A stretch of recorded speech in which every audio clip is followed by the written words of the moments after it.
నేను ఇక్కడికి వచ్చినటువంటి పర్పస్ అదే పోలీసు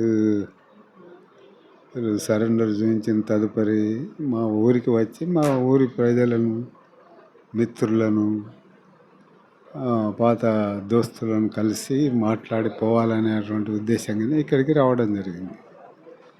చాలామందిని ఆ మిత్రులందరినీ కలిసినాము.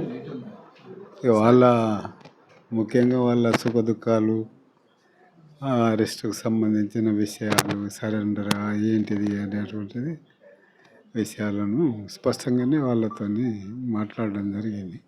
అంటే ముఖ్యంగా మా కుటుంబ సభ్యులను, మిత్రులను కలవటానికే ప్రధానంగా ఇక్కడికి నేను వచ్చిన. మీరేమన్నా అడిగితే రాబోయే కాలంలో మీరు రాబోయే కాలంలో ఇప్పటికైతే నిర్ధారించుకున్నది ఏం లేదు. ప్రభుత్వము చట్ట పరిధిలో పనిచేయచ్చు అనేటువంటి చెప్తున్నప్పటికీ అధికారపూర్వకంగా దాని మీద ఒక ప్రకటన అనేది వెలువడలేదు.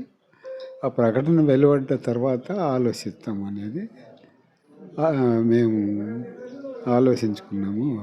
దానిలో భాగంగానే ప్రభుత్వము ప్రకటిస్తుందా లేకుంటే ఏం చేస్తుంది అనేటువంటిది రేపు లేదా ఫ్యూచర్లో తెలియవచ్చు.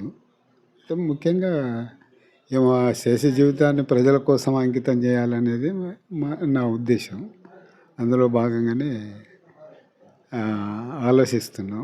మిత్రులను కలిసినాం, కుటుంబ సభ్యులను కూడా కలవడం జరిగింది. రాజకీయం వైపు అడుగులేసే అవకాశాలు ఏమాత్రం కూడా లేవు.